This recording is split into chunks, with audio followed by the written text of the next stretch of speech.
আসসালামু আলাইকুম ওয়া রাহমাতুল্লাহি ওয়া বারাকাতুহু। আজকে যে বিষয়টি নিয়ে আলোচনা করব সেটি হচ্ছে কোন কোন আমলের দ্বারা স্মরণ শক্তি বৃদ্ধি পায়। তো স্মরণ শক্তি বৃদ্ধির জন্য 5টি কাজ করতে হবে। 1 নাম্বার, প্রথমত আপনাদেরকে গুনাহ থেকে দূরে থাকতে হবে, কারণ গুনাহের কারণে স্মরণ শক্তির মধ্যে দুর্বলতা আসে।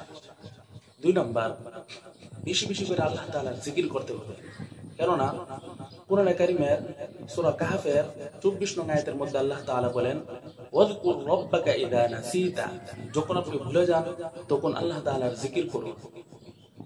যেমন সুবহানাল্লাহ, আলহামদুলিল্লাহ, লা ইলাহা ইল্লাল্লাহ, আল্লাহু আকবার, দুরূদ শরীফ ইত্যাদি করতে পারেন।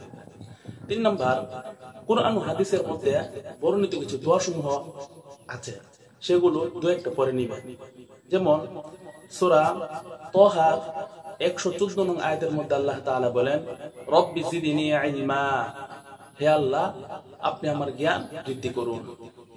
এমনি ভাবে সুনান ইবনে মাজাহ 925 নং হাদিসের মধ্যে বর্ণিত হয়েছে, নবী করিম সাল্লাল্লাহু আলাইহি ওয়াসাল্লাম ফজরের নামাজের সালাম ফিরানোর পরে একটি দোয়া পাঠ করতেন। সেই দোয়াটি হচ্ছে, আল্লাহুম্মা ইন্নী আসআলুকা ইলমান নাফিআন ওয়া রিজকান তাইয়িবান ওয়া আমালান মুতাকাব্বালান।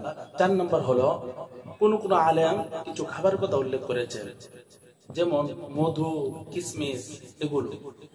ইমাম জুহরি রাহমাতুল্লাহি আলাইহি বলেন, যে ব্যক্তি হাদিস মুখস্থ করতে চায় সে যেন কিশমিশ খায়। 5 নম্বরে রয়েছে স্মরণ শক্তি বৃদ্ধির জন্য একটি পরীক্ষিত আমল, আর সেটি হচ্ছে মাথায় শিঙ্গা লাগানো। মাথায় শিঙ্গা লাগানোর দ্বারা স্মরণ শক্তি বৃদ্ধি পায়। আল্লাহু আ'লামু বিস-সাওয়াব। আল্লাহ তাআলা আমাদেরকে এই আমলগুলো করার তৌফিক দান করুন।